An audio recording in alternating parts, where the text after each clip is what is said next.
Hi guys, welcome back to my channel, or welcome if you're new here. My name is Tatiana. If you are new to astrology, I highly recommend to watch my videos on astrological archetypes of planets. The point of this video is to show you how to find some other important days except for the exact conjunction of Saturn and Neptune. And I was trying to put Moon together with them, usually before the conjunction. I don't go deeply into researching events and people's charts in this video, although I will include some examples.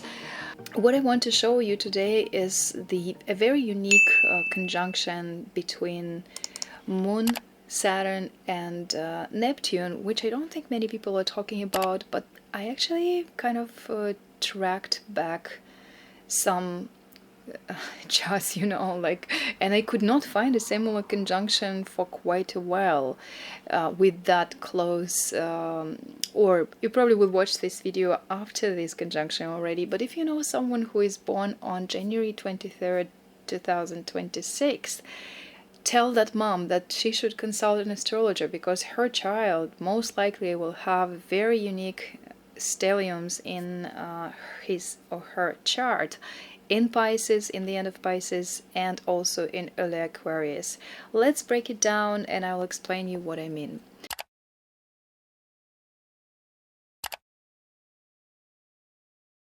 So this chart is for the start of the day of 23rd of January. I'm recording it just an hour before. And if I animate it, let's try to do this. This is a fun feature of Solar Fire 9. And as you see here, already Moon is quite close to Saturn and Neptune. Ignore the houses for now, it's not that important. The cosmogram, basically the chart without houses, is more important in this case.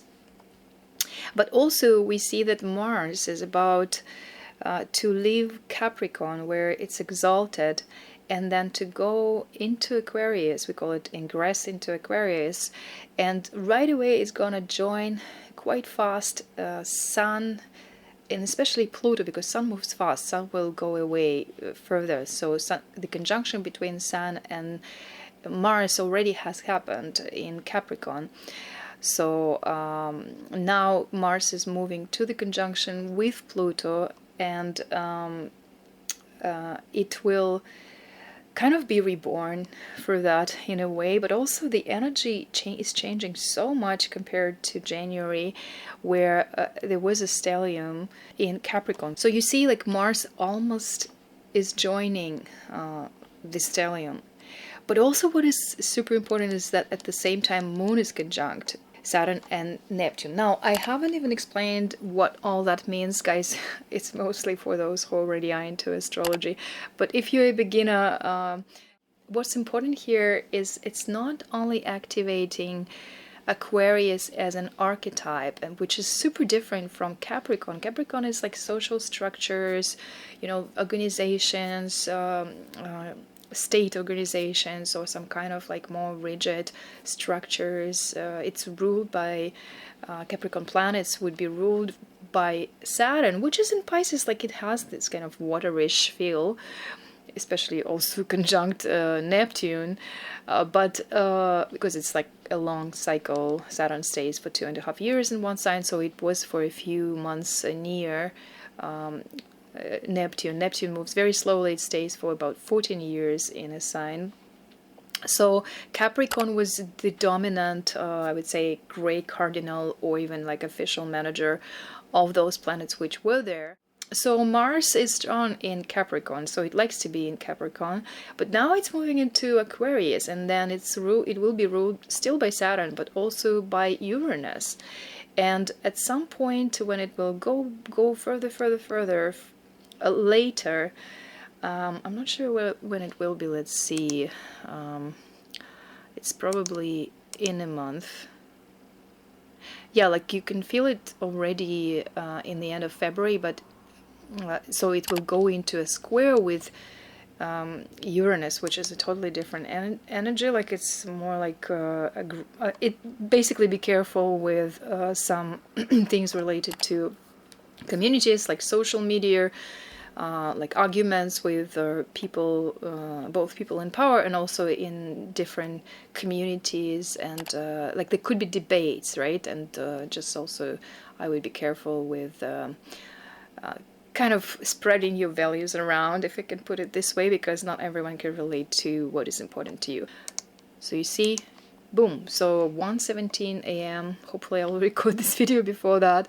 So it goes into Aquarius, and Moon is in exact conjunction with Saturn, and it's pretty close to conjunction with Neptune. It's super, super rare in centuries, I would say, even to have absolutely exact conjunctions. And to be honest, like I'm glad maybe it is, because I wouldn't want to be born with such a stellium in my chart, because like it's intense, like for a person to have such a conjunction, so different energies. You maybe there could be still like kids born on this during this time, like they probably would be super creative, also wanting independence and fighting for their ideals. And I would think that for someone with this type of chart, like if it's a baby, like a child with this, very important also would be how they are educated and how much freedom they are given. Because if they are not given freedom, which this stellium can have, like more like you know, you have to go to a musical school and practice your scales like every day for 3 hours, like this would be tough for such a child, because they strive, they need like to find freedom. And here it's also like both, I would say here in this case, when because Pluto is transformation, technically Pluto is sort of burnt slash Kazemi. So it's Kazemi, burnt is when the planet is close to the sun within a few degrees. But here it's in a Kazemi position within 12 or 16, 18, like there are different theories on that, minutes. So basically it's super powerful Pluto, although in a not in a super strong sign. But it's like with this type of signature, they would want to fight for rights to probably collectively we'll all feel it. And you know, like it's like all of a sudden Mars is not constrained by specific goals or ideals even anymore. It just says like I am free, like I want to express my individuality, I want to do what I want, and I feel powerful. This type of power, I mean, it's a little bit softened maybe by Mercury here, but it also can give a sharp tongue. Like in this case, the person can really nail it in terms of like trying to show their activism and what is important. I'm curious to see what would be in the news, and also in terms of like airports and aircraft, because we don't have any complex square here yet overall, but there could be some kind of news on political arena, you know, like some kind of negotiations which might be pretty volatile, and yet trying to achieve some kind of peace as well. And that's about January 23rd. So these transits are pretty fast. Mars cycle is 2 years, and it kind of moves like depending on its how fast it is, like it's like it moves a bit over 1 degree per day. So let's see when the conjunction will be with Pluto. An exact conjunction will be pretty much on January 28th. Yeah, and Moon moves very fast, so it already will go to another sign. But actually, if you notice that Neptune, which stays for 14 years in one sign, it already moved as well.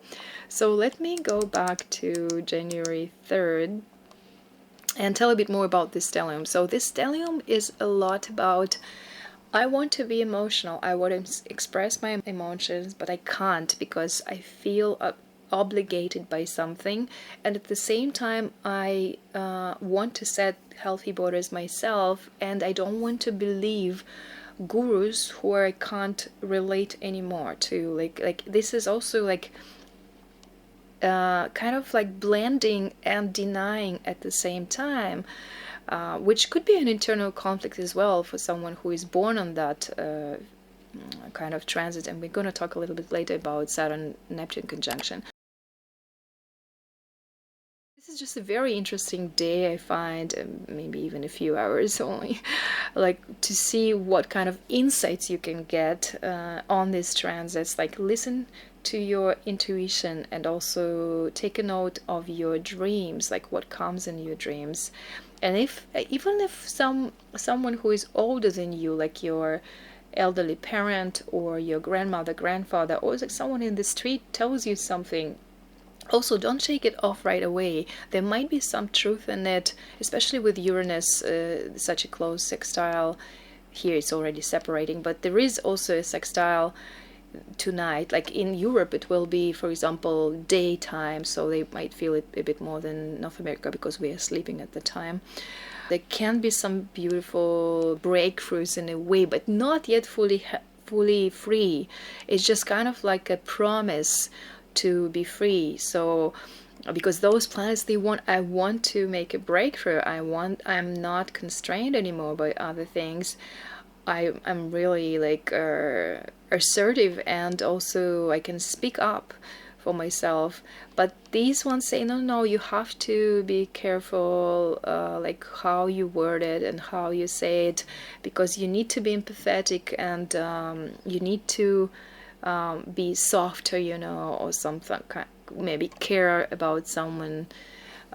This also like all three together could be about nursing and hospitals, and in some way creative stuff too, like music, writing with some structure. Quite interesting transits, I have to say. Out of curiosity, I was trying to research when did we have that before, and are we going to have it soon? So what happened, guys, is that this specific signature is very, very unique, because I couldn't easily find it like when it was before, so close.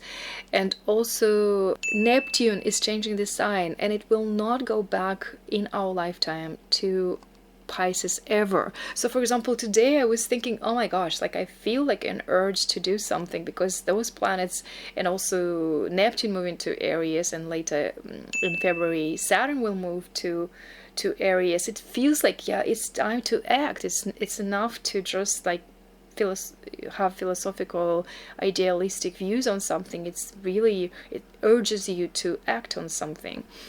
But in terms of electional astrology, I just couldn't figure out like what I could do. I thought maybe it can be a podcast because they fall in my 5th house, but I'm very cautious starting some new projects, and then I feel like I'm losing these interesting transits to some extent. They are close to my DC, maybe that's why I'm not ready yet to do something. But anyways, let's get back to the topic. Now let's talk about Saturn Neptune conjunction in Aries. Now for some reason I thought that those planets already were conjunct last year, but actually they were not. They were kind of going around, and usually I use ephemeris as well. If I can show you too, let me see how you find it. Just search ephemeris and then put the year.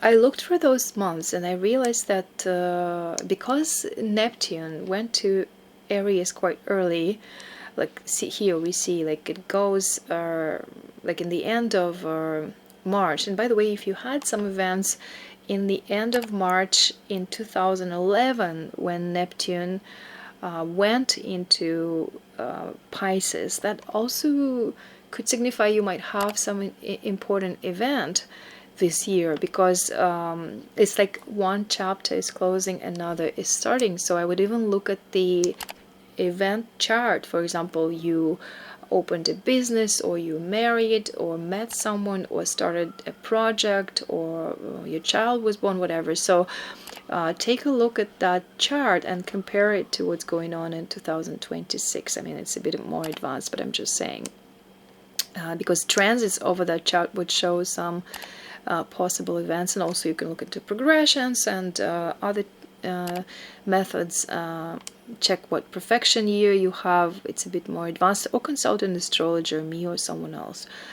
So, but what I want to show is that here Neptune goes into Aries, you see, and then Saturn didn't catch up yet. It's only at 24th degree. So basically we did not have a conjunction. And if you scroll down later, they were pretty close. I'm not sure if they were conjunct or not. Let's see how you just check here, you see they're together, so they were super close together, but it wasn't a full conjunction because Saturn got retrograde. So here you see they were kind of conjunct by degree, but not technically by minute. And that was 1st of August, end of July. After that, we can call it still a conjunction though, but technically it's not fully exact.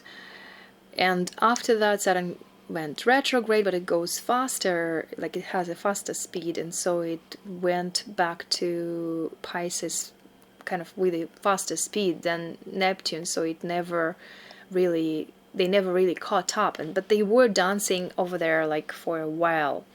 And then only now, on February 20th, they are finally going to be conjunct. And Saturn and Neptune moving to Aries is like so significant. I'm gonna make a different video on that too, but it's a whole new cycle because they're starting a new zodiac cycle, and so whatever it was before, it's already done. It's a whole new story with traveling through 12 astrological houses, like, and so in some way I think we want to let go of our dreams which didn't happen, and also our some kind of idealizations and our maybe even softness and empathy to some extent. This is more about being assertive, being about proactive, direct, not always convenient, but saying the truth.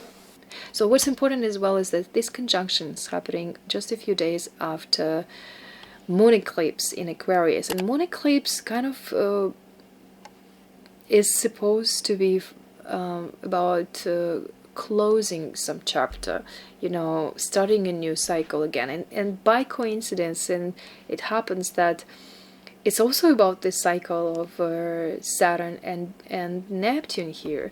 And for example, I have ascendant here, and they are in a position in my relocation chart, they fall on the 1st house, so it's super significant. They are leaving my 6th house, which I'm very happy about, I have to say, but it's a new kind of a new life, and to some extent also they will square, if you have ascendant like 1st 7th house on this axis, like they will square your 4th 10th house axis, so there could be events in those spheres as well, like home and work. But what is also important is that eclipse is happening in the 12th house, sort of towards those planets, like it's on the cusp of 12th house. If we take the chart from Saturn and Neptune, and if you take them as like if you take these planets as the 1st house, like AC, then they are on the cusp of the 2nd house. So we have here like topics of subconscious mind and some kind of hidden structures, hidden places, and with especially with South Node, there could be some stories, you know, hidden even love stories, some events related to cinematography and photography, cinematography, music world, whatnot. It might be a challenge, like a new way to see finances as well. But I'm going into moon eclipse. It's a little bit different topic, but overall, I'm not really super experienced in predictions videos. I know it's a must for astrologers to do it, but it's just not my specialty. But I wanted to have your attention to these days and these weeks because it's just really super important. Here is, I believe, the exact conjunction chart. So as you see here, but what's also interesting is that moon is so close to here, and I wanted also to see, if we animate that chart, is where was the moon before Saturn, like before the conjunction, because that would be also super important for those who, let's say, if you have an event or if you were born before that time. So even so, February 19th would be very important here. So you see here, moon is catching up with the planets. It just changes, but pretty much all day 19th is super important. And interestingly, it's like close to the date of events in Eastern Europe, right? Like it's an anniversary. It's very tragic, but it's already how many years? Like 4 years. It's ridiculous. So I actually wanted to also check like if there is a chance of any like negotiations, so that like a kind of a sign that there might be peace, even if it's a compromise. But I don't think it yet here. Maybe later, hopefully.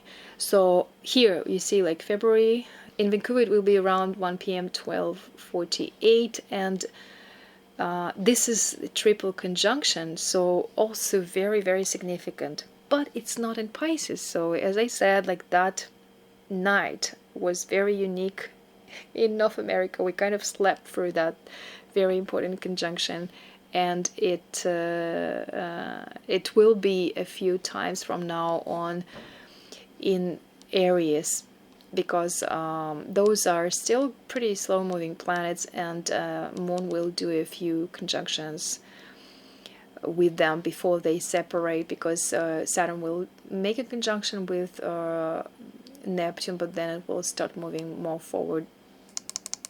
I thought that Saturn will be conjunct my Venus at 4 degrees of Aries, but actually it is not. Like, it keeps moving, and then it's just like we'll go back to 7 degrees, and then you see like here it goes direct, stationary, and then it goes direct, so it will reach 7 degree only.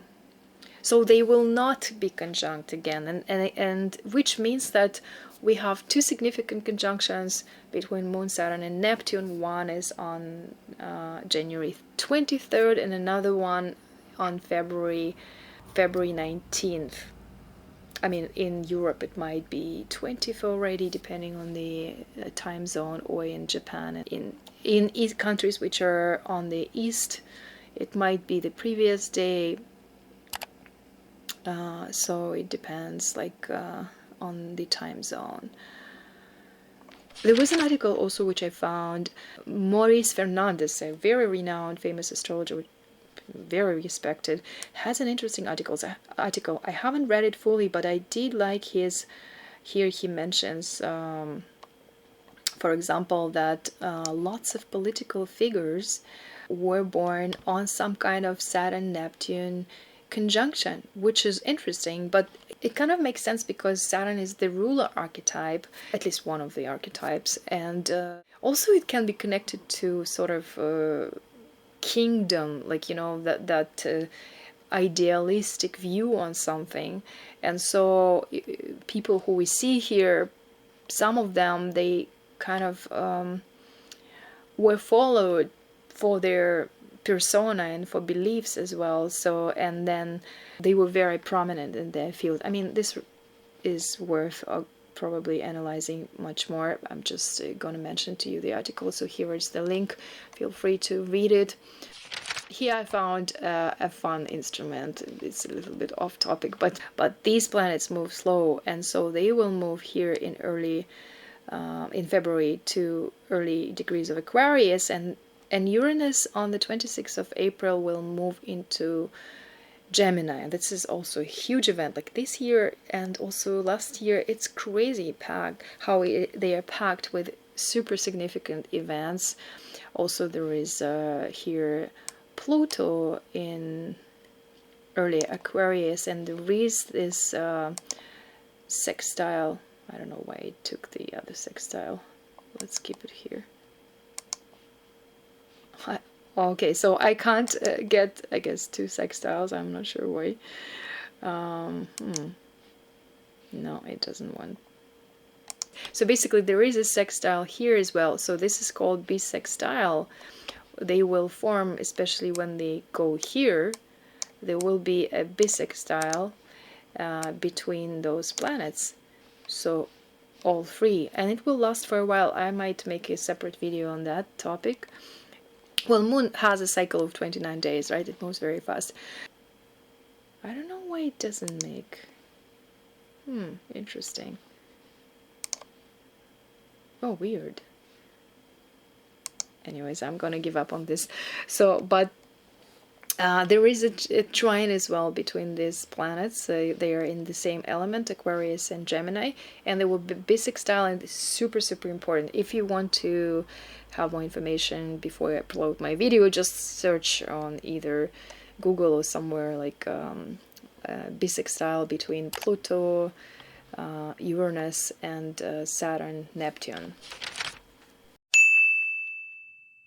So I found a few interesting dates. First of all, the Saturn-Neptune conjunction was in 1989. So if you were born, especially in early March, in late June, and in mid or even early or late November, all November is important, I think, you would have most likely in your natal chart very close, if not exact, conjunction of Saturn and Neptune. And actually, interestingly, this is like a synodic cycle, and here we do have, here I found a date as well, like when Moon is in a conjunction with those planets. So if you know someone who is born in March 89, like they might have that chart, which is fascinating. In Capricorn especially, where Moon, Saturn is strong, Neptune is not very strong, but it's kind of like more organized.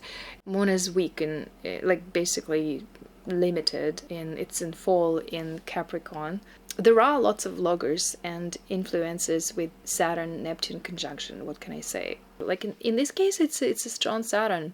It will kind of rule the planets around it as a ruler of Capricorn. So it's a good team, like for someone. And for example, I found that Jonna Jinton, one of my favorite vloggers, she has amazing drone shots, you know, of her Sweden, and very beautiful vlogs, and also a great artist. So she was born in late June, and that was a retrograde conjunction between those two planets. She had quite a bit of stuff going on, like in 2024 and 5, so it hit her hard. But I think the whole generation, I'm jumping a little bit to another topic, but the whole generation born with stellium, this stellium in Aries, they are not done yet through difficulties, because when these two planets go to Aries, they will hit the natal planets with a square, and that might be hard for some people. Another celebrity I can show somewhere here, let's see. So this celebrity is born in 98. You can just go over and see, like for example, Dakota Johnson, PewDiePie, and Taylor Swift. They all were born like close to the conjunction. This was already after, this was also after, this was before the conjunction, applying conjunction. For Dakota, probably it might be harder in some way, but we know her that she is known for 50 Shades of Grey, interestingly, because Grey is Saturn, 50 Shades is Neptune, so she's like, her persona signifies in some way like Saturn Neptune feel, but more like darker sexuality in a way, in some way, because that can be related to that too. PewDiePie has like enormous, he created his channel like in the end of basically when there was early Taurus, and 2010, like it's been a while. 110 million subscribers, that's ridiculous. Now he's doing vlogs. I don't even watch this channel honestly, but I just wanted to see how many subscribers he has. And last time I saw him, he had I think 10 million. Now it's already 110. It's hard even to comprehend that. Imagine how many comments he has. And actually that is a challenge, I think, as well. Like not everyone can withstand that type of popularity, because it's crazy, it's intense. I hope he has a team. So back to celebrities, they all were born with this signature. Just some of them have it applying or separating, and in a way separating is easier to some extent, but as we see, well, Taylor Swift chart is very interesting, maybe a topic for another video. Now I also looked at some people born during previous cycles of Neptune Saturn conjunction, and then for example this is a list of some of them possibly having that signature. For example, Thomas Edison, he has two different charts. Let's ignore for now the houses, because we only need here the planets itself. Like he has, you know, when you are born in the 19th century, the birth time is often not very well known, so people rectify charts, but I just take the cosmogram. Basically, let's take a look from the position of the sun. If the sun is here, let's say it's the first house, so he would have seventh house here, and then MC like in the equal house chart, like like a sun chart. So here he has like a very big stellium, right? Like with Mercury, Sun, Neptune, and let's see if Neptune and Saturn are in the same signs. Oh, actually, you know what?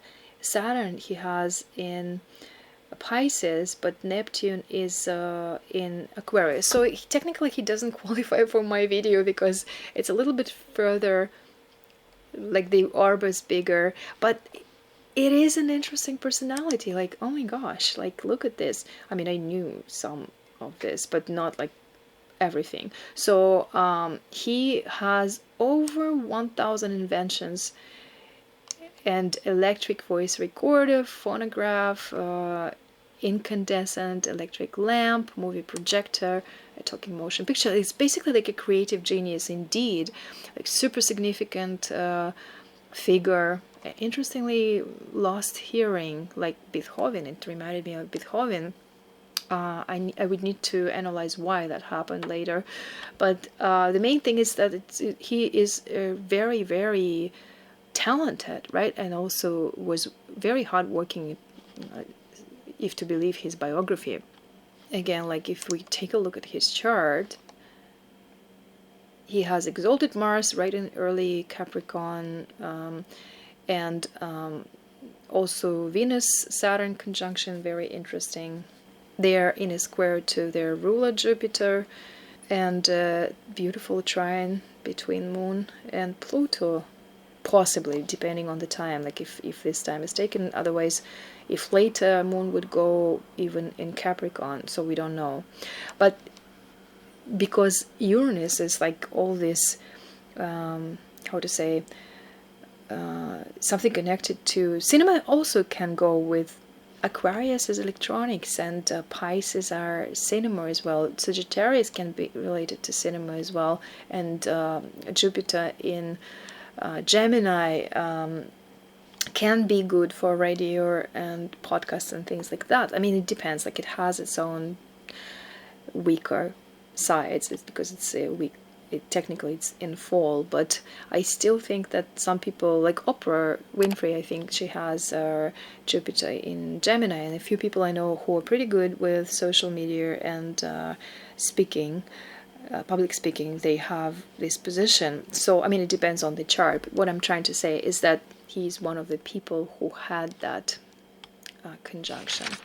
Now, another thing which I wanted to also show, okay, so the previous conjunction, I asked ChatGPT, it often makes mistakes, but it told me that the conjunction was in sometime in 1702 or 03. So I was trying to find where was it.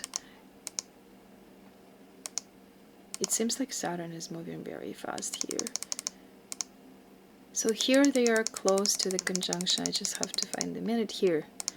The conjunction happens exactly like 27th March of 1703. I mean, it would be important when it's applying conjunction even a few days or maybe even a few weeks before. And interestingly, we have Sun here and Venus pretty close, like a whole stellium in Aries. I'm not sure how to connect it to the present life. Maybe some of you were born like in previous lives, you know, during that time. But I was just wondering what kind of events were during that time, like what really happened. I couldn't really find a lot of them. I'm not sure if I will include it or not here, but basically I just was looking through different figures who were born. I thought maybe there are some, and I can't say I found many of them. In 1703, St. Petersburg was founded in Russia, and interestingly, it was kind of founded on swamp, as people describe it. So Neptune is water, and ground is Saturn and as well. Earth could be also go with different significators, but building is Saturn as well, grounding is Saturn in some way, and Saturn and Neptune kind of signify a city or something built on water, you know, near water, on swamp even in the case of St. Petersburg, and it became a historical capital of Russia because so many events happened there, and there are so many cultural organizations there and like theaters. It's known for that, and known for cultures, for artists, dancers, painters, and so on. I was just fascinated that it had that signature, even though it's a separating signature. And interesting that St. Petersburg is going to have its Saturn return in 2027 probably, so we can expect some events which will happen. I noticed some very important things here in terms of timing charts, so I'm gonna leave it for another video. But lately I've been researching some charts of countries and cities because I work with locational astrology, and so I need to kind of know the charts of some places. By the way, guys, if you want to relocate or want to find out influences on the place where you live, take a look at my website dancewithplanets.com. There is a special page devoted to locational astrology. I mainly focus on those consultations right now because I'm doing a research just to have more experience and study different cases. I only take a few clients per month, per year, like it's a very small amount of people, so you might be one of the lucky ones. I'd be happy to collaborate if you need some help. Okay guys, so just to refresh the dates, often there are 3 loops, sometimes 1, but more often 3 if planets go retrograde. On the first loop, it's kind of like a warning. So something is warning you, like, okay, pay attention to that. You still have a chance to change something. On the second loop, usually things hit harder, and the hardest is usually the third loop. The point of this part is to show you that the technique which I'm trying to illustrate here is that you take any conjunction, for example, a synodic cycle between Saturn and Neptune. I found out, for example, that on August 1st there was one of the conjunctions, and there might be another one around it within a few months, because usually there is 1, 2, or 3 conjunctions, but sometimes it happens fast, only once, right? So I'm not sure. In this case, it doesn't matter for this video. So what I'm trying to illustrate to you, if you see that Sun, Moon, or Mercury, Venus, for example, which move a little bit faster, are close to the conjunction, you can see when they were in an applying conjunction to this slow moving conjunction. So I hope you get my point. So I think that it's not only that date is important because this is the peak of it, but when it's building up, that's when it's also very important. So what I did, for example, is that I calculated, I went back and found a date for when Sun was conjunct Saturn. So it was not after, but before that. So because we could also move the moon before, like earlier in the cycle, and see when it was here in Leo.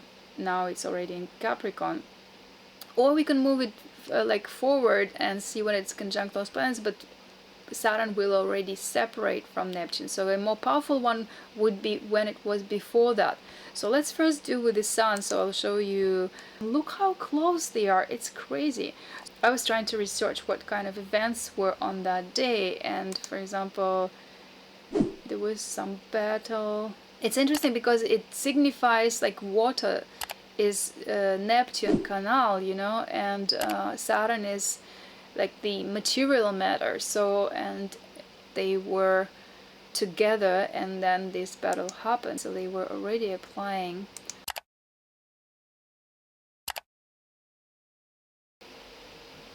So out of curiosity, I asked ChatGPT to give me a list of some events.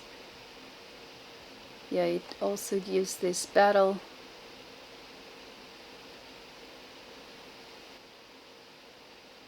Well, interesting is that I always look for significators, other significators of Saturn and Neptune. And here, for example, we see like steamship is kind of Neptune-ish.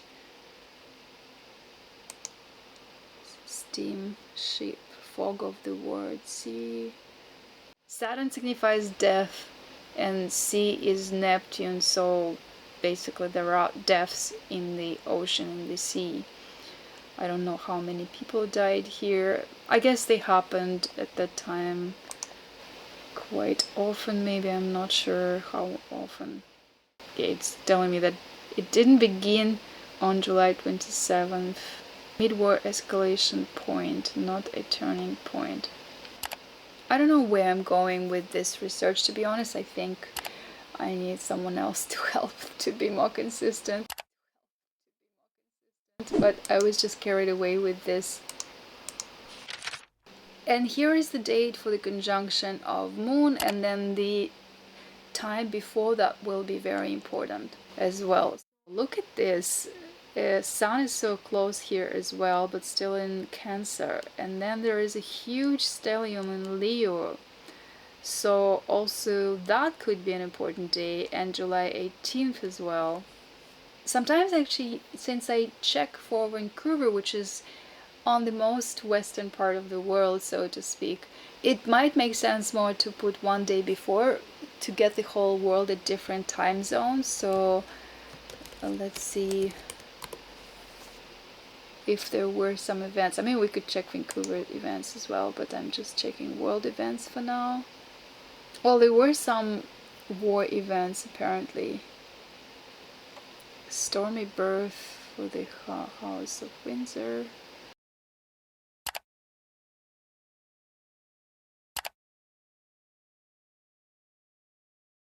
Here are the July days, some kind of political event that happened. So I am not like a historian, so I don't know how important it is, but you can just research on your own. Apparently it's connected to 1917. Let's read it a little bit.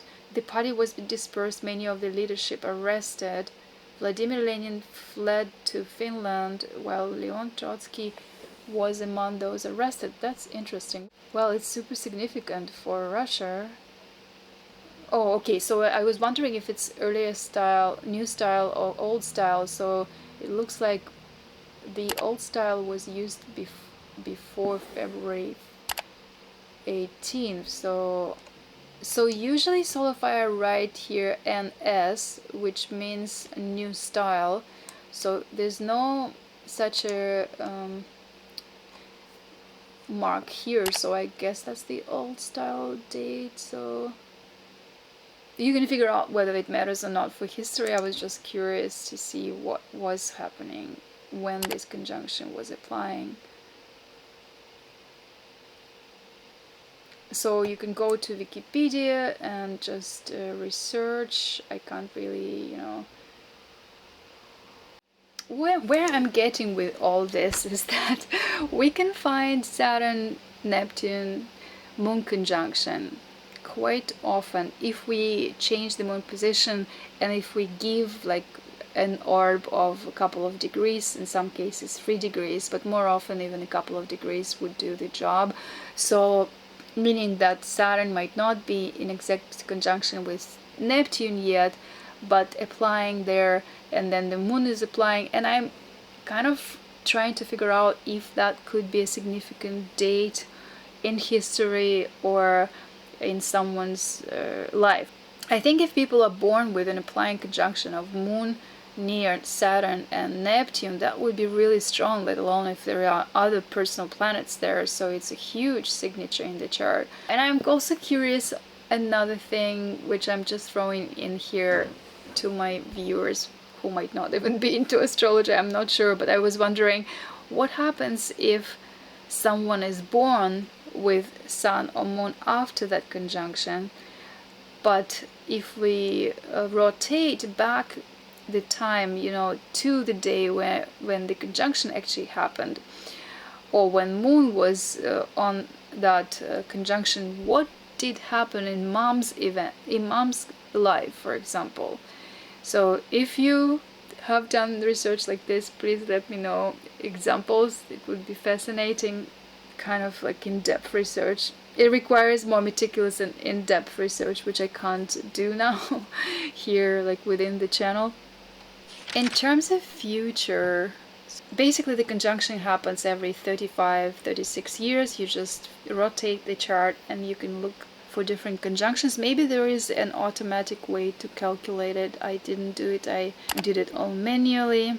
Here, for example, is another one in 2061, which is coming up, and in this case Sun is very close to the conjunction. We can also take a look at the moon when it was here, and Saturn probably was before on a degree, like I don't know, maybe 18, 19 degree of Gemini. That could also be an important day. I thought at first that it's very rare when moon conjunction happens, but then if you give it a couple of degrees, it does happen each time. With Sun it's more rare because Sun does not travel so fast through the zodiac, so it basically needs like a year to go around, while moon is doing her cycle within 29 days. So where I'm going with all this, I'm not sure. I'm just throwing in here that people born with an implied conjunction of Saturn or Moon to that stellium are challenged in some way, and also it's a very interesting, it would be a very interesting research to see what is happening in their life, like how it plays out in their life. If you're one of those people who have this conjunction, especially with personal planets, any faster moving planets, let us know in the comments. Here's another example. Conjunction will happen later between Saturn and Neptune, but very close to that date, and Moon is in exact conjunction on 18th of August 96. And here very interesting because there's so many planets. Look, like there's Ceres, Mercury, and those three. It's like a huge stellium, like we had in 17, I think it was, or like in other years we have a huge stellium in other signs. In 96, Virgos will be touched a lot. Look at that. There is also Venus, Chiron, like it's crazy. So what is going on here? And interesting that they are in conjunction to Uranus, and also in applying sextile to Jupiter in Cancer, which is on the exaltation degree, very close, right? So South Node in Scorpio, would it be connected to ecology in some way or not? It's hard to say, but that's what we have here. And if we take Neptune, for example, all these planets would be before it. Interesting.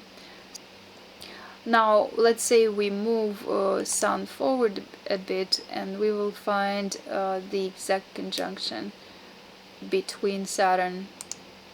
I think it might be in a few days. So this is the exact conjunction.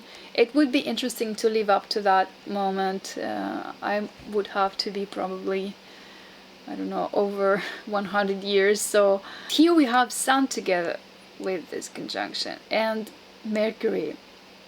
Moon is already further, we just calculated before. All these days from 18th of August to 26th of August are very important.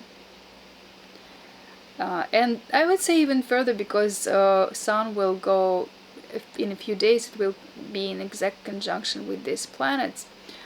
So I wonder what will happen in the world, and what kind of people will be born on that day, because it's a very, very strong signature. The point of this video is to show you how to find some other important days except for the exact conjunction of Saturn and Neptune. And I was trying to put Moon together with them, usually before the conjunction. Here is an example of when Sun is close to this conjunction. In a few days it will be conjunct Saturn and Neptune, but Saturn already probably will leave. We can even calculate it. It will go further. So let me just... Here's we have exact conjunction of Saturn Neptune, 26th of August. There might be other loops though, like it might be one of them during these years, months. The point of this video is not to offer you a full comprehensive list of these conjunctions, because it's a lot of work to calculate that manually, and I don't have the budget to spend so much time on research, and many of us will not even live up to this time, to be honest. But out of curiosity, let's just see where it will be if we go further with days. Yeah, Saturn already is past the conjunction. So we will get exact conjunction of Sun first with Neptune, and then it goes to Saturn. I mean, this is the same degree already, so it's already conjunct. We can count from the beginning of degree. But if to be technical, the exact conjunction between Sun and Neptune happens on 30th of August 96, and then it will conjunct Saturn on the same day. Very interesting. They are also conjunct with Ceres here, but Mercury, Sun, Mercury, Ceres. I will take away Mercury here, it's a bit further. So pretty much all these days are important, like I would say, in the second half of August, so they will have people with this signature, and they might be history makers in some way for the next generations.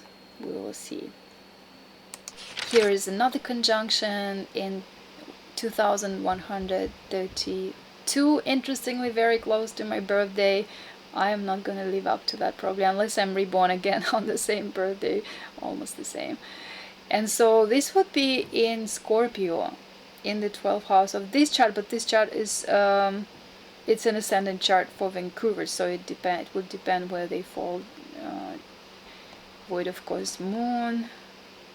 It's always kind of fascinating to notice how unique each chart is, and yeah, like to get here a conjunction with Saturn and Neptune, we would need to move Moon a bit further, or back to the zodiac sign to see where it was conjunct these planets. It probably would be, they might be 2 degrees apart or something like that. So if you want, we can try it. So let's see if I move it forward.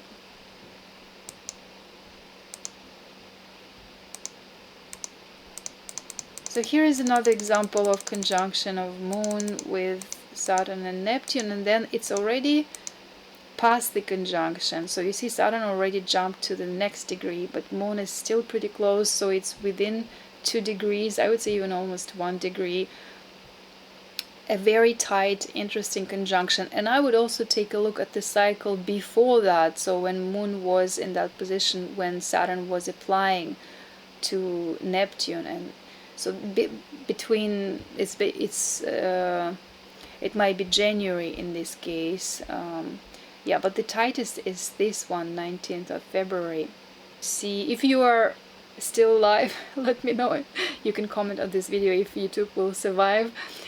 What happened on that day. What's interesting also is that there is this Sun square Mars, and also there is an opposition of Mars applying a position to these planets.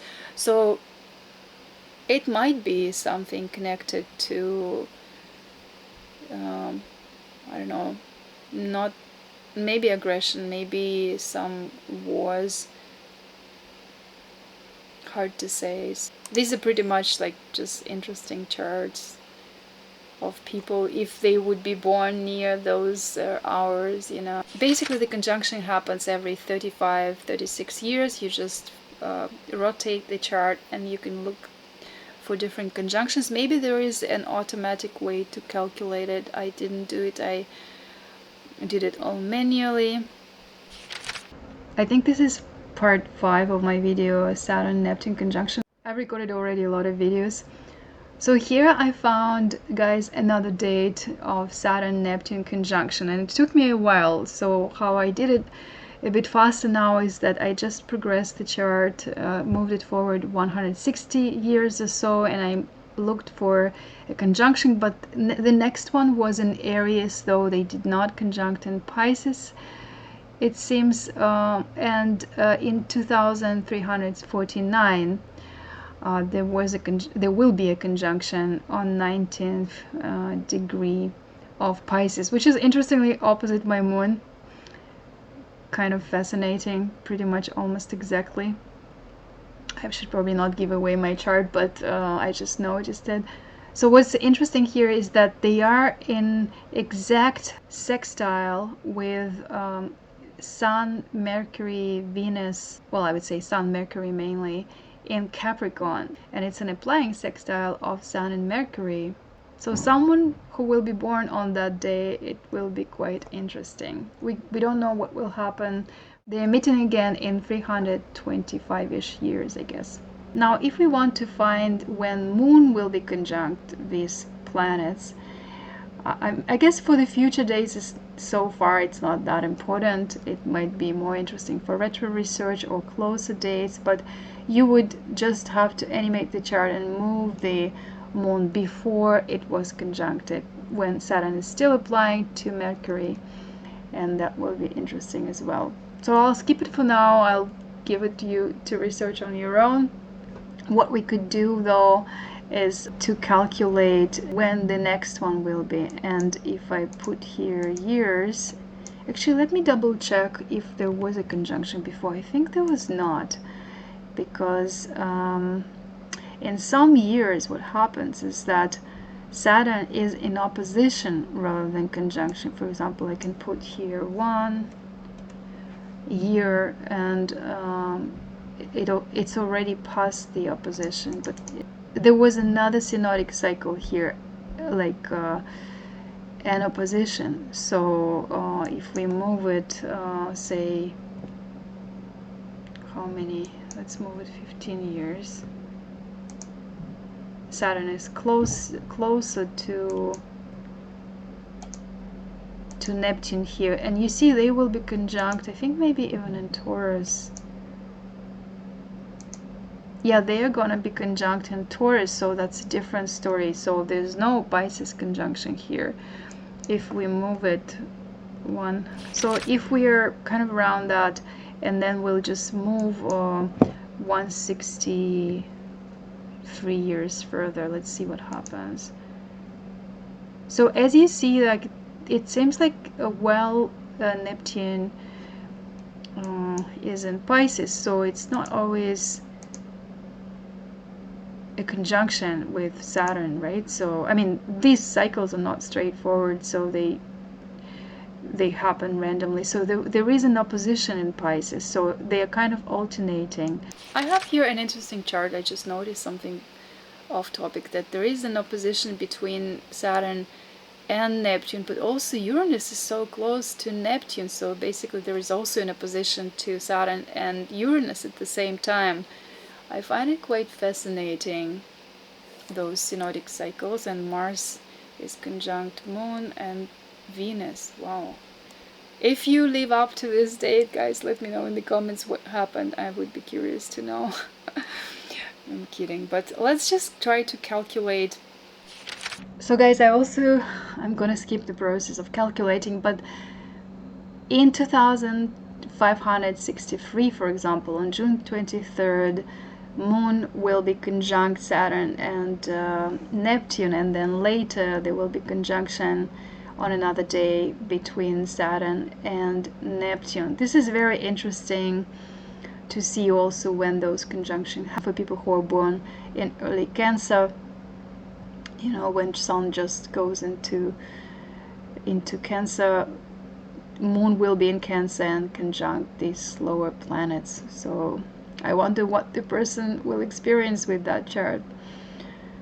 And if I say move another 160 years further, there might be conjunction.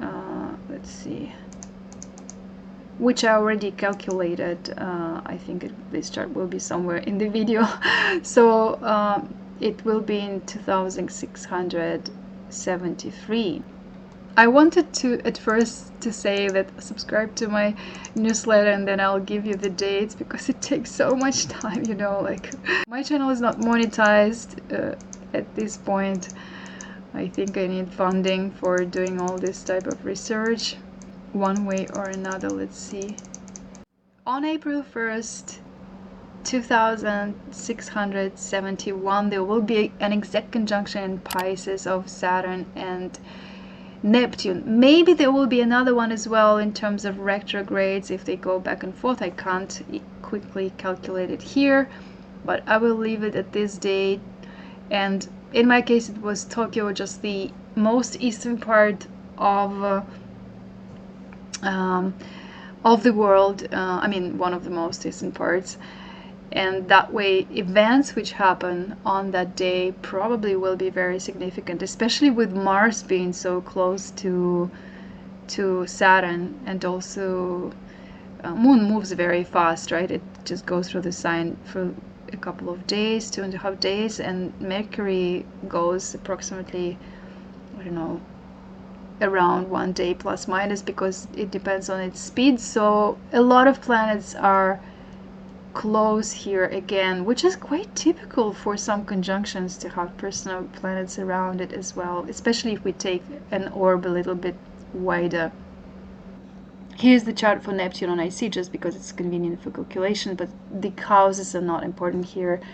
In a way, what's interesting actually, if we put first house cusp on Sun conjunct the ascendant, then these planets will be in the 12th house. So I wonder, well, how would it feel? So collectively, it would activate a lot, not only Pisces archetype, but also 12th house from the Sun of that day. I'm not sure what events could be, but it doesn't look very peaceful to me. This is ridiculous, like how far away it is from our times. Like I wonder if Earth will still exist at that point, and in what condition it will be, because Pisces is also ecology, right? And I don't know, like it might not exist. So I'm just saying that, getting back to the beginning of my video, is that we did not have an exact conjunction in Pisces in 2025-26, because it was in Aries. It will be in Aries soon. But the conjunction in Pisces is pretty much super rare, like once in many centuries, and that's fascinating. You can also, what you can do is you can move Sun and Moon, or just the Moon, earlier here to see when the applying conjunction will be with all these planets, and that means that the person who is born on that day, or events on that day, will be very significant in some way with such a huge stellium, if they survive even, because I don't know if you can survive with such a signature, honestly. I wouldn't want to be born with it. It's nice to have a variety of different signs in a chart. So actually Moon, I will even put it before conjunct Mars, because Mars is very significant here. So this day, like 30th of March, will be very important, because we don't need an exact day of conjunction here. It doesn't matter, like all day will be important, because something is building up clearly. What's interesting here is that those planets are in the 12th house towards the Sun, so something is really building up behind. This is for Tokyo, so I don't know what it means so far away. Maybe, I mean, I would overlay it on the chart of Tokyo to see what's happening with Tokyo itself and Japan. But it doesn't seem like a very peaceful combination with Mars here. Maybe I'm wrong. So hopefully the world will survive till then, but it's very far ahead. And so on. So if we move 160 years further, so again we will get an opposition between Neptune and Saturn, and then if we move even further, well, now we would have to progress it a little bit more. We'll shift it a little bit more. maybe not 1 year, but 1 month. So here Saturn will actually, oh wow, that's interesting. You see, in 993, I think I got carried away with it for sure, but this conjunction is gonna happen in Aquarius, so it will not be in Pisces, it seems. And sometimes it happens around this in Aries, so basically it's not even every 300 something years. So I just wanted to illustrate my point, but by chance here I got right to the exact conjunction. Let's calculate it since I'm already here. I had so many hours, guys, on this, but this one was faster. So I found a few conjunctions which were close to my birthday, which kind of feels weird, but I don't know why. So here we don't have it in Pisces, it's in Aquarius. And if we move the chart even further, which I think is ridiculous, like beyond 3,000 years, Earth probably will not exist by then. Maybe at some point we'll find a conjunction in Pisces.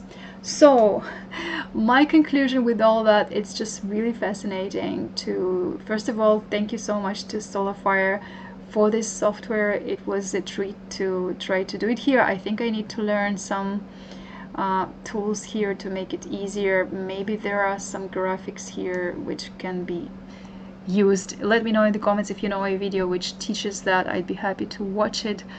Those cycles, they are repeated throughout years, but not as often, right? Also, it's always interesting what's happening with these cycles. For example, here we see also an exact opposition between Moon and Mars, which is like wickedly exact. And it's pretty much exact with Saturn. It's an applying opposition, at least, with Saturn Neptune. So what will happen? Will we have wars with Mars and Scorpio and this Aquarius, or will we be traveling to other planets? You never know. All this also made me think of, you know, Back to the Future and in general these time travel videos. I started watching one TV series, I think it's called Being Erica or something, like when you can go back and correct some things, thinking that it will be for the better, but not necessarily, you know, it works this way. I just started watching it yesterday, but here it makes me think, like, what will be if we will be reborn in that year? Will there be any connection with the eclipse on a similar degree, which is going to happen on 17th of February or not, like the new moon eclipse? Yeah, that's all fascinating. Maybe not by chance I started researching on all that right before my birthday. And Moon is here near my Jupiter, interestingly. Well, anyways, I gave away a lot of information on my own chart. Don't give me away. Okay guys, so this is another part of my video where I'm gonna try to find one more conjunction between Saturn Neptune, and also I will add Moon there as for the previous conjunctions. And as we saw that there are actually not many times when it happened during the 3,000 years. I didn't do research way back in history, but it just seems to be super rare. So what I did now is that I created a duplicate of the chart and I put Neptune on ascendant because Neptune stays in the same spot. This is just easier for calculations. So what I'm gonna do, I will move 35 years or so and we will check what is gonna happen. So let's see. So here Neptune is in Taurus, Saturn is in Taurus, so we will have another conjunction in Taurus. Now we'll move again, and then the next conjunction will be in Leo. You see, like if we just add, let's say I put 1 year, and then here they are somewhere in that year. It doesn't matter for my research right now, so I will just keep going 35 years forward. So they are in Libra. So you see, interestingly, they did not meet in Virgo. So it's not like every next time is in the next sign. It's not as straightforward. So we'll keep moving in time. And now we already have 3,100. So next one is in Capricorn. So you see, they will be in Capricorn, I assume, like if we move a couple of years further, yeah, like here, if we go back, out of curiosity, I'm gonna calculate the Capricorn conjunction. So basically, okay, so here you see, here is the next conjunction, 3137. It's conjunction in Capricorn, so it will resonate with the conjunction of 1989 in some mysterious way. We don't know in which one. We could move also Moon before that, like to see where it's conjunct, but it's not important for my research right now. So I'll go back 2 years and then I'll choose 35. Technically it's around 36. Let's try 36. So here we actually, here it is. Let's see if they are gonna be conjunct in Aries or Pisces. Okay, so now we see that they are not conjunct most likely in Pisces. I'm gonna double check it, moving in months, because sometimes there are a few conjunctions and maybe one was in Pisces, another one was in Aries, but it seems like no, it was in Aries. So basically the conjunction of 3173 year, it will resonate with conjunction of 2026 actually. So interestingly, so I'm gonna calculate, since I'm already close to it here. Let's see where it is. I will probably just fast forward during the editing so that you don't have to watch me calculating all that, but it's kind of like a tedious process, so you have to be patient. So now I'm moving in hours. When I put this lower planet on the ascendant, it's easier to calculate because everything else is moving, but Neptune is not moving fast. So that's just like one way I figured out how it's good to do that research. Okay, so here it is. So the houses do not matter in this case because I'm doing it for Vancouver, but basically it's early morning on 27th of April for Vancouver. So it's on the 3rd degree. So which means that during over 200 years there will be no conjunction in Pisces. Let's keep moving. So I will do 36 again. I mean, I should probably, let me actually make a screenshot because I should have saved that chart. I just don't know how to save charts here like as a chart. I couldn't find that option. If you guys know how to do it, let me know, because I just take screenshots for my video to include if I need it. It's very close to the day of Uranus changing the sign very soon. It goes from Taurus to Gemini, April 25th, 26th, 2026. Kind of mysterious how those numbers duplicate each other. Alright, so let's keep moving. I'll have here 36. So here, basically, guys, you're learning the technique. Like, you can do this research on your own to replicate it if you want to. So here they are in Gemini. We'll keep moving. Here they are in Virgo. You see how it just jumped? They did not make a conjunction in Cancer and Leo. So now they're meeting just a little bit later. I could do one more year here. Oh no, actually 1 year back. Yeah, so it's kind of less than 36 years it seems. So 35 and a half maybe. I don't need to just be exact here because I'm looking for a specific conjunction in Pisces. So I'll keep moving in 35. Well, actually, I don't know if you can do 35 and a half here. So Saturn and Neptune will conjunct in Scorpio just a little bit later here, sometime in November, early December. Probably in December 3279.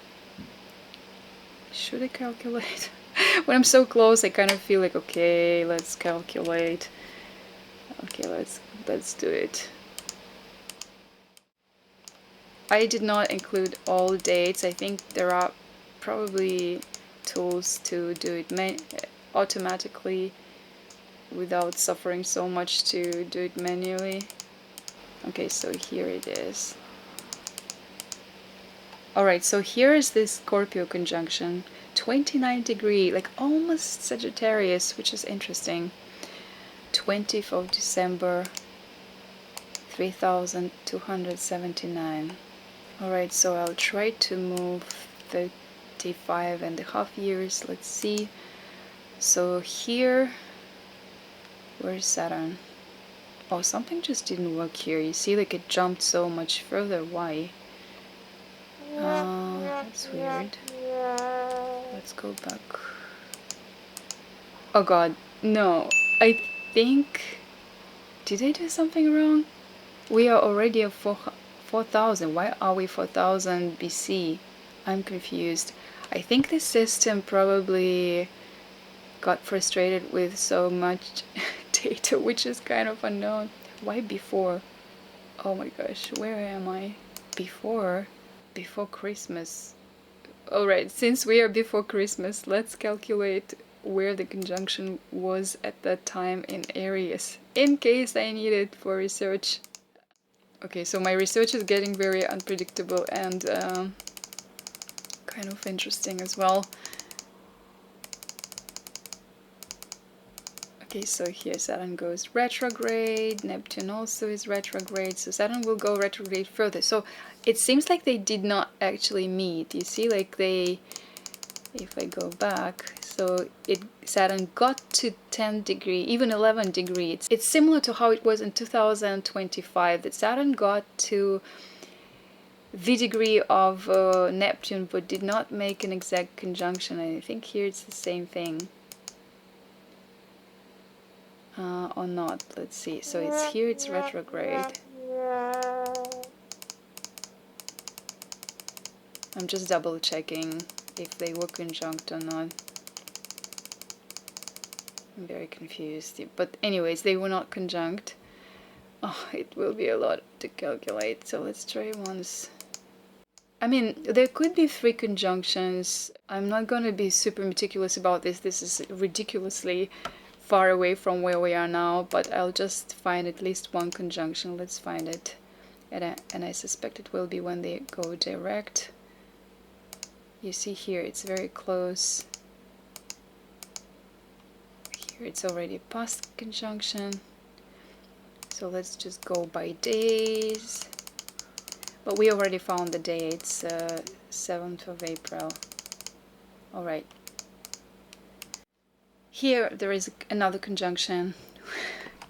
By chance, I can't even believe what it says. 4,684 before Christmas, I assume, right? BC, what is BC? Oh my god. So let's take a quick look at where planets were at that time. Pluto was in Cancer. Uranus was in Aries. We did not have that combination, I think, because when Pluto was in Cancer, I would assume that Aries... Actually, I'm curious now, where was it in the 19th century? I'll check it later. And then Neptune and Saturn were in Aries, the slower planets. The rest doesn't make sense to check because they move much faster. Alright guys, I've digged out a very interesting day. I'll save a screenshot. Maybe there are people who are able to track back events on that day, but we can check it out later if I have time. Which degree was it? 10th degree, I mean almost 11th degree of Aries. There are way more conjunctions in Aries than in Pisces, it seems.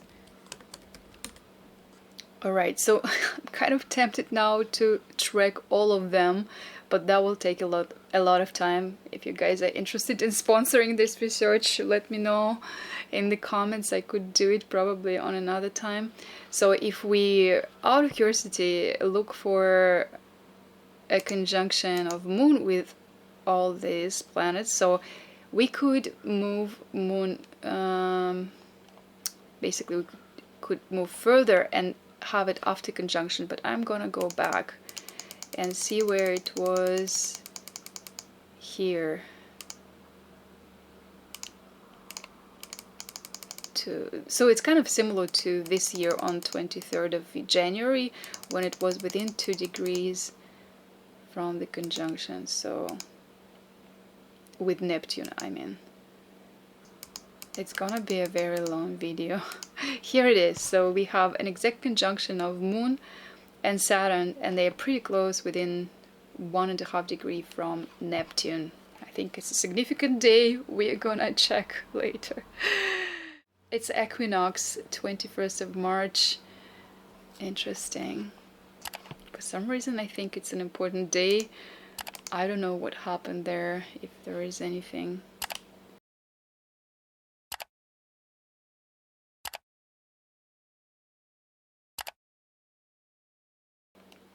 What do I do from here? I think I need to go back to...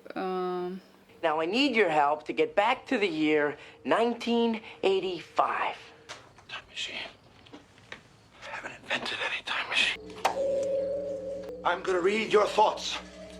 Let's try to go back to 20... You remember my goal is to get Neptune to Pisces. So let's just do 35. I already got lost a little bit in the process. So let's just keep moving at 35 years. Let's just look only at Neptune, forget about Saturn. Actually, I'm gonna keep him closer here. Okay, so they are in Virgo here in 3244. Why did I think that they did not meet in Virgo and then they met in Scorpio? I am confused, guys. I don't know. Hopefully you'll figure out my research, because I will be editing it and I will have insights probably, but now I'm recording and live. So let's just see when they are gonna meet in Virgo. I mean, again, like I'm repeating that when planets go retrograde, there might be 1 or 3 loops usually. So if they go retrograde, they get conjunct again, and then on the way back. So there are usually 3 loops. But here, I don't know. So in some cases there is only 1 loop.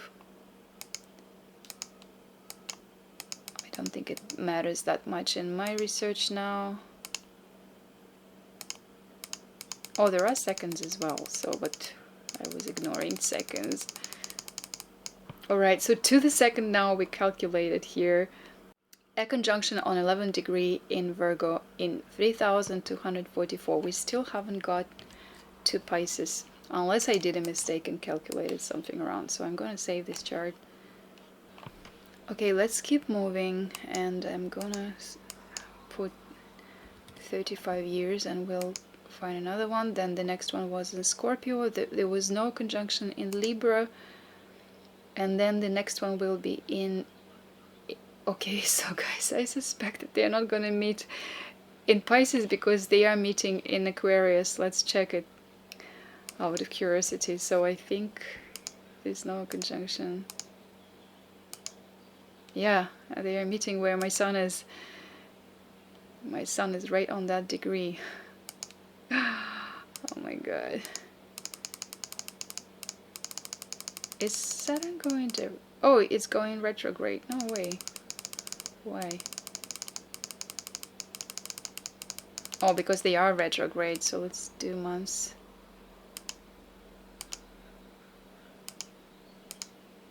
Oh, okay, so it's already after conjunction. There were a couple of conjunctions already. Probably or not. So here there is a conjunction. So you see, sometimes, I mean, it does not really matter for this specific research, because you can fine-tune later the exact days, but these are here, they are direct. I have a migraine, so it's, but I really want to finish this video. It's been already 5 weeks. It's crazy. I want to finish this video. So April 15th 3316th, a conjunction close to my sun. So basically people who are born in mid-Aquarius would probably feel that conjunction the most in a few thousand of years. I'm not gonna calculate moon conjunction here, we'll skip it for now, but I will save this chart. Look how close is the conjunction of Moon together. It's on the same degree, which is crazy. Out of curiosity, let's take a look at this chart. What do we see here apart from it? So are there any important aspects? Okay, so here in terms of aspects, this conjunction is in a square to nodes, so some significant event for sure for humanity. Pluto is conjunct Chiron here and close to the Sun, so in a few days, in 5 days, Sun will conjunct Pluto. Also Venus is close, but it will already go to Taurus, and at some point will be conjunct Jupiter. Interesting chart. So basically it's air fire energy as well a lot here. Exalted Uranus doesn't have an aspect here, it seems.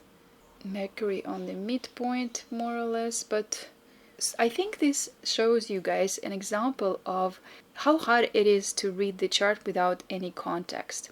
We don't know what will happen there. We don't know what kind of challenges humanity is facing at that point. So to read that chart in a blank way, a random chart, like it's really hard without the context. So Mars in Pisces, yes, maybe some kind of war-related things or humanitarian activity related to the sea or charities or something. I don't know, it's hard to say. North Node is in Scorpio and Uranus is in Scorpio, so I would expect some kind of war action here actually, with Aries emphasis and all this activation. Interesting. Let's keep moving out of curiosity and see if there will be a conjunction in Pisces, which I doubt, but we will see. No conjunction, as I said. It's in Taurus. Oh my gosh.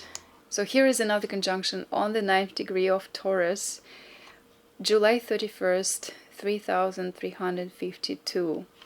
Moon is in Cancer. We could move it forward a little bit. Let me save this chart and I will do it.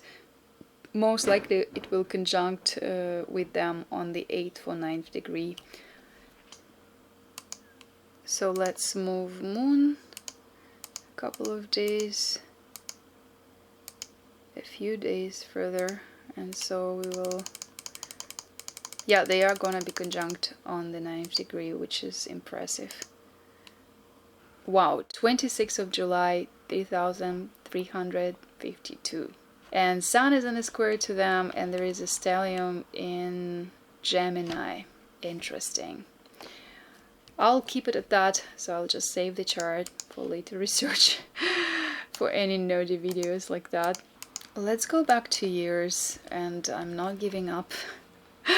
Let's find it so that I can edit other videos. Okay, there is another conjunction in Cancer, no conjunction in Gemini. So after that, conjunction will be in Libra. Wow, this is quite a jump. Interesting. Is this true? So after Cancer, no conjunction in Leo and Virgo. Only conjunction in Libra. Interesting. Right close to my Pluto. I mean, Pluto of my generation, I would say.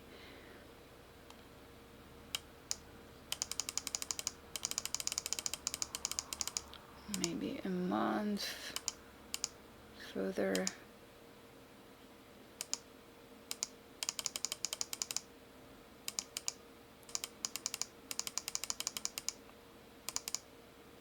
So I know how it can be used. If you are a filmmaker, screenwriter, you can use astrology and those methods to kind of understand what transits will be and maybe create some story and events together with this chart. So here it is, guys. I'm giving to you some dates. Experiment with it. Take it for your screenwriting and experiment with it. Now, this conjunction is important for people who were born in 1976, 77, maybe even 78. So while Pluto was close to this degree, you can check ephemeris to find out. Interesting. And we have here actually a conjunction with Sun. So let's calculate just a day before when it happened, the exact conjunction.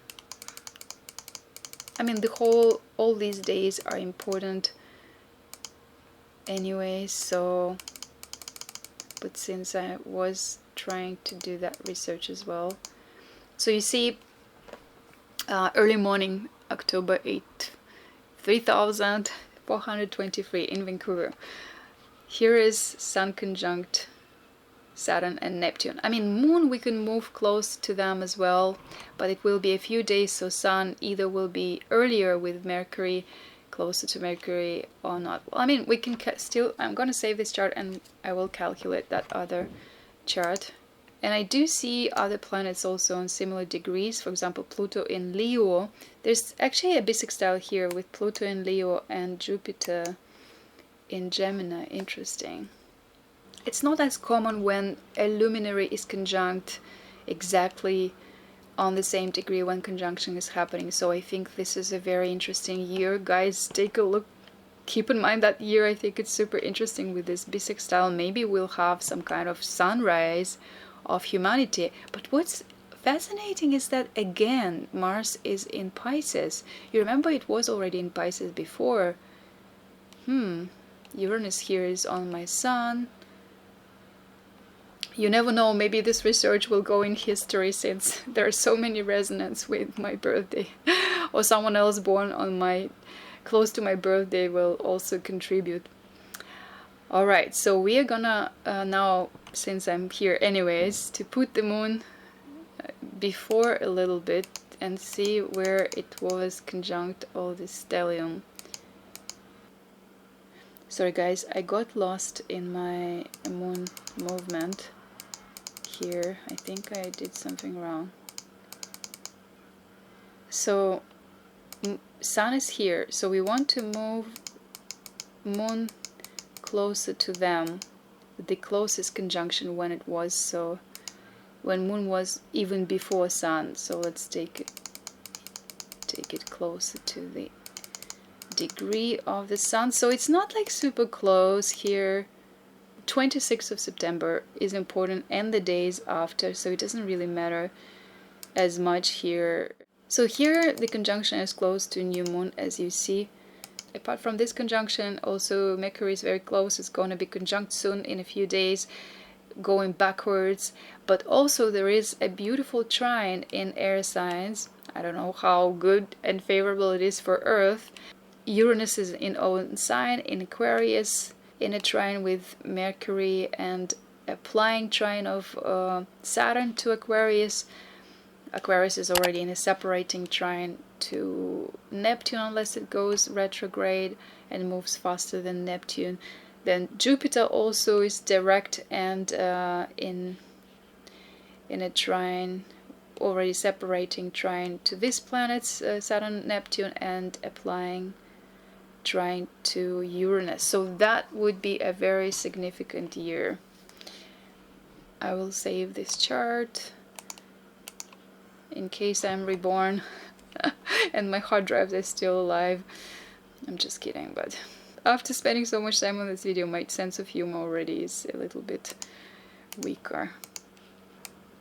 So that's more than 1 week before the exact conjunction, as we see here. Who's president of the United States in 1985? Ronald Reagan.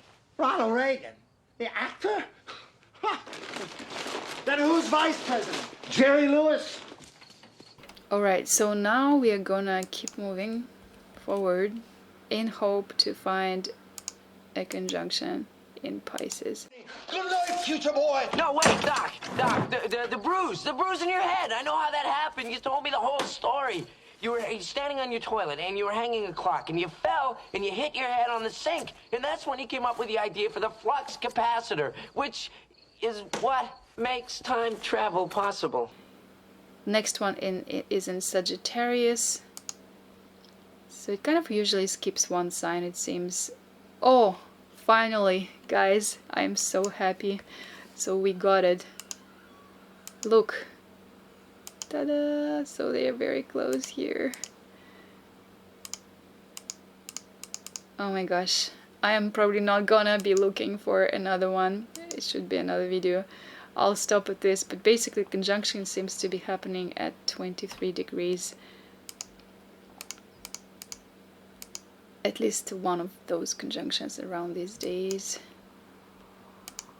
Let's find it. I'm so happy I managed to find. I actually, after my previous part of the video, I briefly did it but without recording, and I thought it was just in 200 years or so. So I might have to go back and double check that I didn't miss anything, but it seems like I didn't miss anything. Maybe an hour.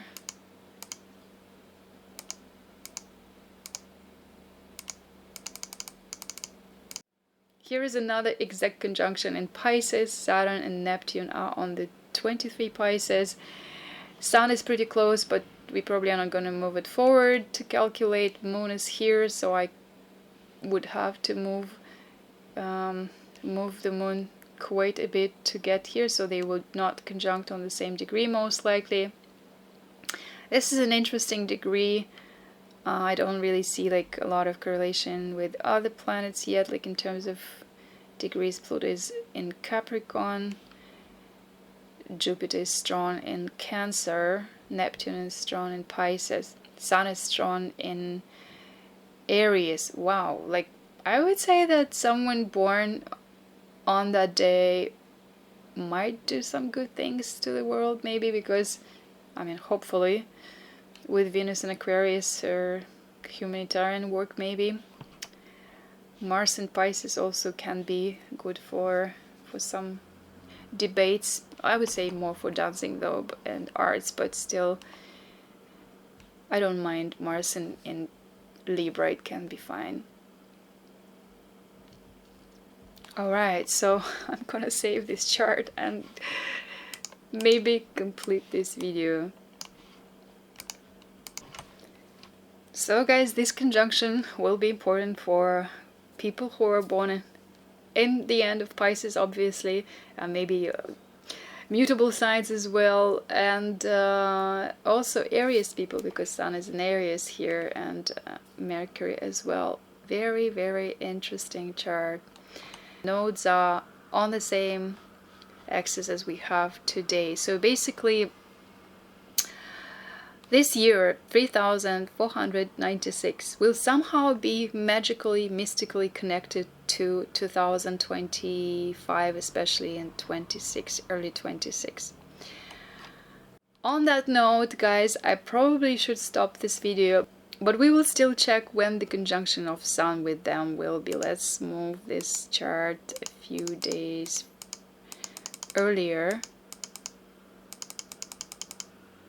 Why not we just sandwich Moon here as well, since it's so close? I'll skip Sun conjunction because I think it's good to make them all together. I'll do the day. And here is 1 second before the new moon. So if I put it 1 more second, then the moon goes already as new moon.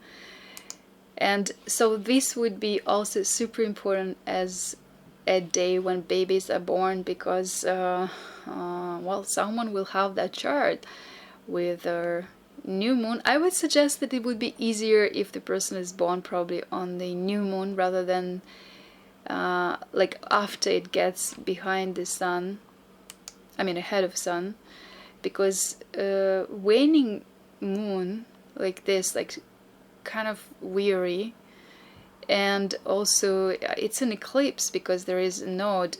Oh my god, guys, I just noticed something.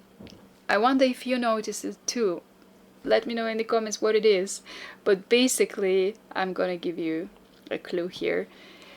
Look where moon, sun and nodes are. So this is super rare in history in general, when eclipse is happening so close to nodes. Yes, in some years we have them, but it's not like a very typical event. So here they are together with Saturn and Neptune conjunction, so it's definitely a very, very significant day for humanity. I'm super curious in what way. If you have any versions, you know, what could be in those years, I'd be happy to listen to your stories. So I hope to see many comments to this video with different versions. Let me know what chart you like the most. I'm gonna skip calculating here the exact conjunction between Saturn, because I think conjunction with nodes is more important here. So you can take a screenshot of this day and experiment with your own versions of what it could be. If I'm reborn, I will explore what happened on that day. Ceres is in a position to all the stellium, so also Pluto is in a sextile. Very interesting. Okay, that's part 7 probably of my video about Saturn Neptune conjunction history, especially in the future. I just calculated Saturn Neptune conjunction, which was pretty close to a solar eclipse on 17th degree of Pisces, and the exact conjunction was later on the 23 Pisces of Saturn. An exact conjunction was later in spring on the 23rd degree of Pisces. So now I'm curious, will there be another conjunction in Pisces in 3000 something years? So let's animate the chart and check it out further. I know it's a bit crazy, but I have this sport interest, I guess. My Mars is excited about it, and I feel like doing further research. So let's keep moving the chart.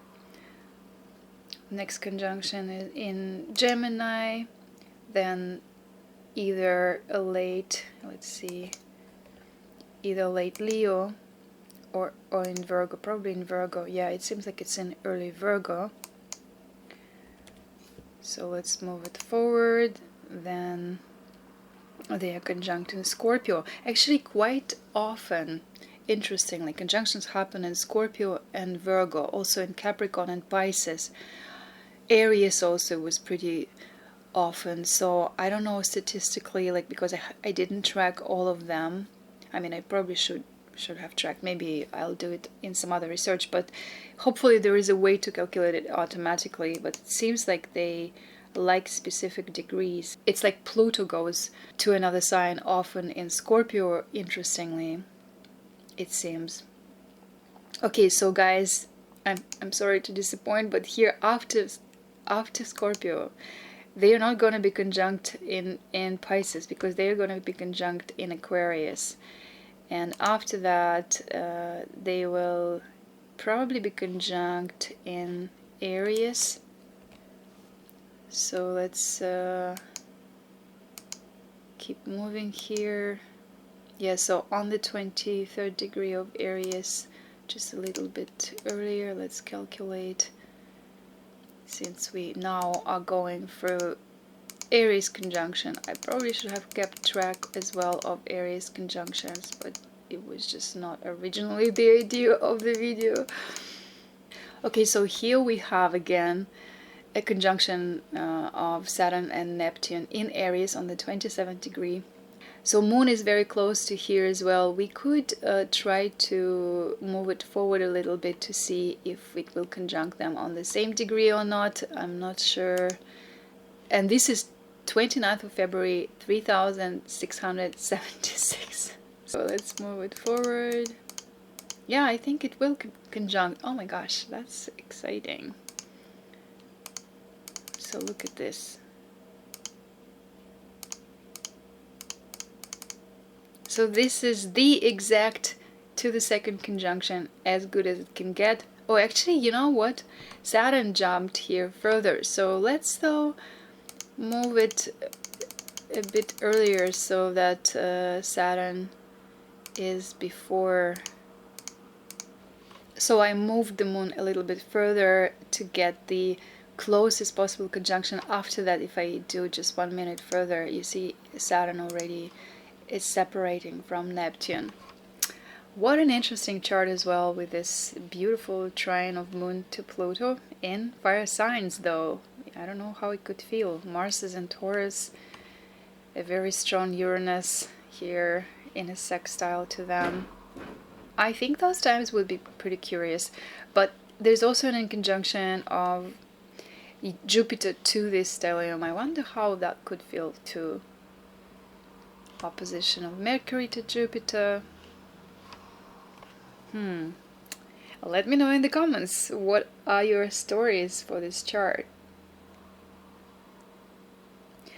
Alright, so I'll do one more leap of faith and move it forward again. So we will go faster now. So this is Cancer. Next one will be in Libra. Then in Sagittarius, most likely. I can't believe it. We are almost there. So I found one more conjunction. You see how efficient I'm becoming, guys? Like, you can also be like this if you are as patient as me, though, I have to say. So let's go with months. Saturn moves pretty fast here, like on a big... Oh, okay, so it didn't get to Neptune here in June 3818, so they might meet later once they go direct. So here Saturn is direct, and then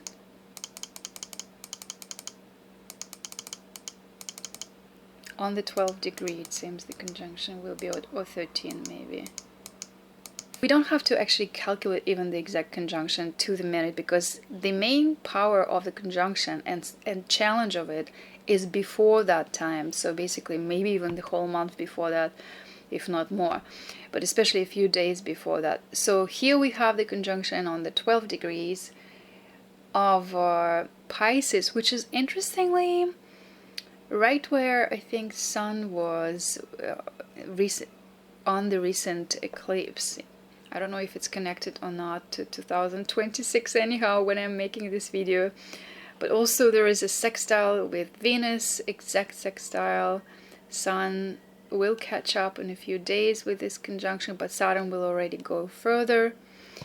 So I don't think there is any point to calculate the conjunction with the Moon. And Moon was here before that. We can try to calculate that as well. Well, I would say Uranus is an applying trying to Neptune, although separating trine with Saturn, and they might still, actually no, they're after retrograde, so they probably will not make an aspect. So basically there is a bisextile here between nodes, Venus and this stellium, especially like Saturn, Neptune and Sun is pretty close. It will catch up here. So I don't know what story it will tell, but that's already in water earth signs, so it's a bit different than before. And Uranus is in a water sign in an opposition to Pluto. Wow. Okay, so maybe it's fighting for resources, like even literally water and some kind of earth resources. We could potentially calculate, for example, here when Moon goes all the way back here and then Sun catches up. So I guess it will be approximately at the same time when Sun will get to them. Also Moon might be there, which is interesting. But let's just go back a few days to find conjunction of the Moon with those planets, and I think it's still possible to get them on the same degree, which I don't know why it makes me so happy to have them on the same degree. I don't know why I feel happier when they are kind of on a closer degree, but at the same time it is tough for someone born on that conjunction. I probably would not want to be born with such a conjunction. Would you like to have this conjunction as exact as it's possible with Moon super close to Saturn and Neptune? I don't know, it feels like maybe unless you are in medicine and like in charge of a hospital or something. But it might not go very well, I have to say. Again, seconds are not important here, we'll keep it at that. And here it is. So we still have this sextile with nodes, pretty exact, and a square with Ceres though, and Venus is on an earlier degree here. Chiron is in Aries again, kind of similar to how it's now. So I guess maybe year 3819 will correspond somehow to 2025-26. And guys, this is another conjunction, which is pretty close to my birthday, and I'm kind of a little bit, I don't know what it means, but this conjunction is again close to my birthday, which is interesting. I am tempted to still keep moving forward and seeing where the conjunction will be, but I'm pretty sure that it will be either in Aquarius or Aries rather than in Pisces. So okay, let's do this. So let's move them forward. I'll just keep moving to skip. Yeah, so here's an Aries, and I don't think they're going to be conjunct in Pisces.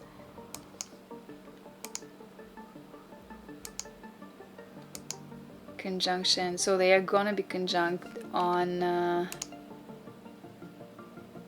when I'm so close to the conjunction. I'm kind of tempted to calculate the exact day, but again, like, but if I could figure out how to do it, to calculate, I would not have to look for it. So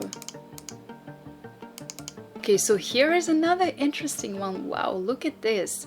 And actually it is on one of my planets. I'm not going to say which planet, not to give away the whole chart, but it's a very significant, strong planet in my chart. And Moon is conjunct Venus, conjunct Saturn, conjunct Neptune, conjunct Sun. Oh my god.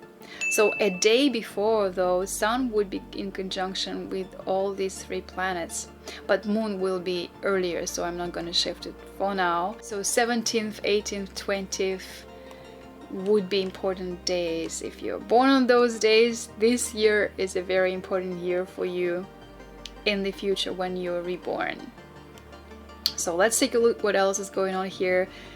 Pluto is conjunct Jupiter in Scorpio. Wow. All right. And Mercury is close to my Sun. Okay, in mid Aquarius. Mars is in Taurus. You remember we had before Mars in Taurus as well. I mean, I don't know why, but although it was a conjunction, I think, in another sign. So Uranus here is in Cancer.